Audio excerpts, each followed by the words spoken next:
everybody, and welcome to my page Crafty Junkettes. My name is Wendy, and today I'm going to be creating a junk journal page. So I was fortunate enough last year that I received a gorgeous repurposed book from a friend called Stella in our swap group. Absolutely gorgeous. And I haven't actually had a chance to start adding any pages with my own work to them, so there's lots of blank spots that I've got to go. So today I'm going to be doing something very simple in this journal, nothing too difficult. So that's the page I wanted to start on.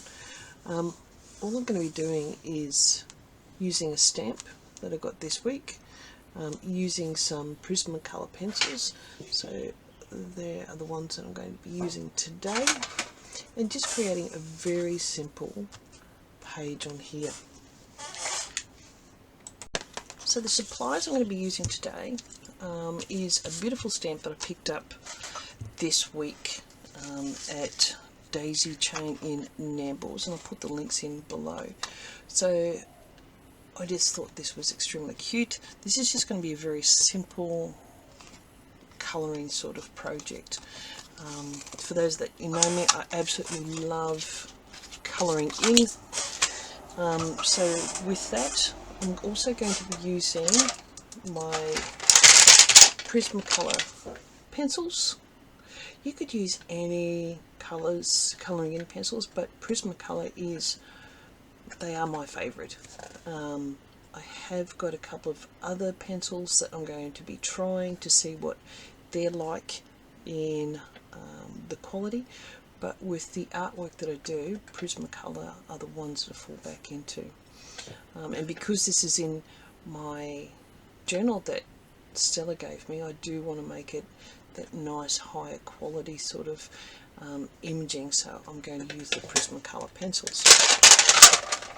Now for the stamping process, the two inks that I generally use for a lot of things is I use the Stays On for the bulk of my stamping projects when I'm going to colour in.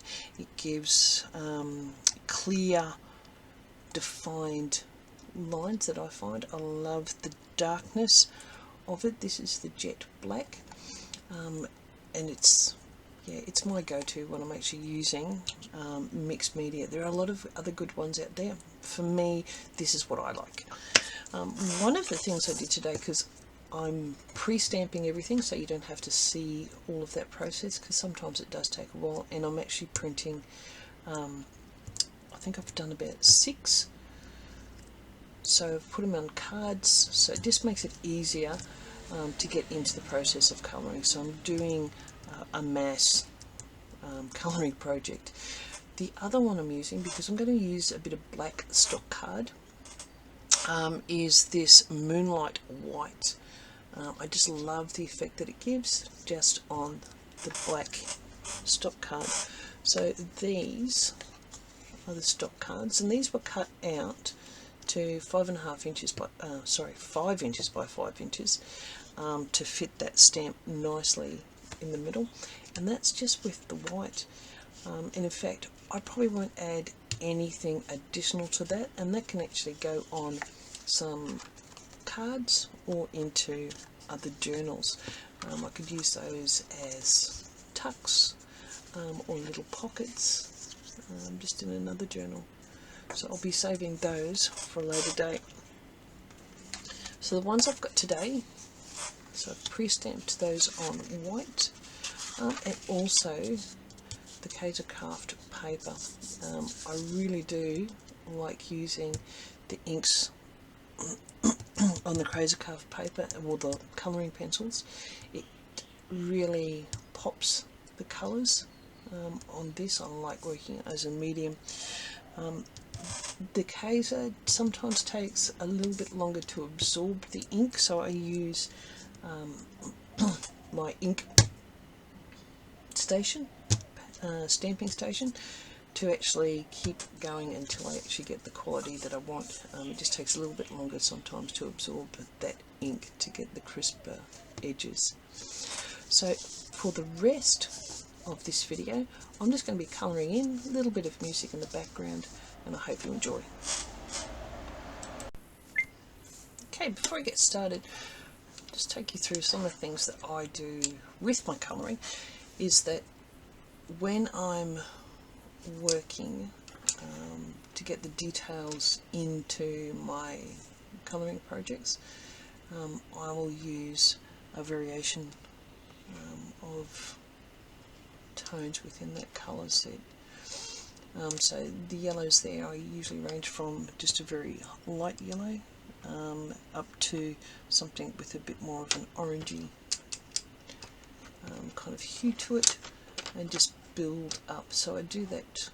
Today I've got the 4 different flowers there. I'm going to do them in each different colour. So I'm using yellows, orange up to a red, blues, and then I've got whites to greys. And as you'll see through my process, I'll actually start with the lighter colours, making some of the areas a little bit darker, and just slowly building up.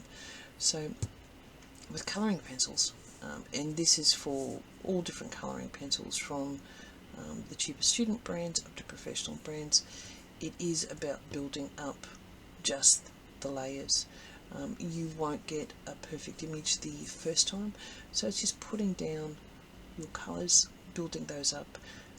With your student grade quality pencils, what you'll need to do is just add more layers to get that pigment built up. You'll see there I've got my paintbrush just in the background.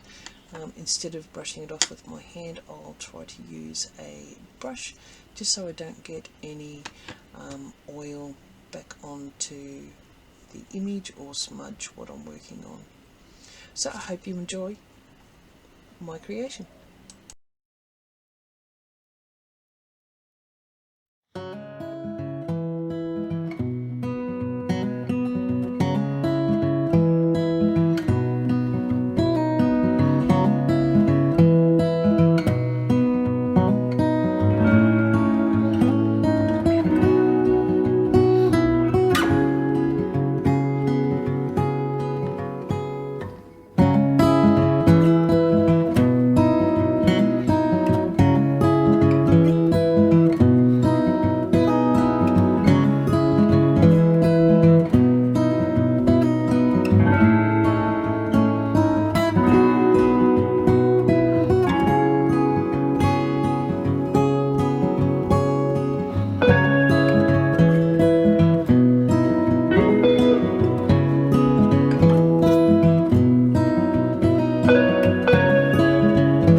to Stella's book.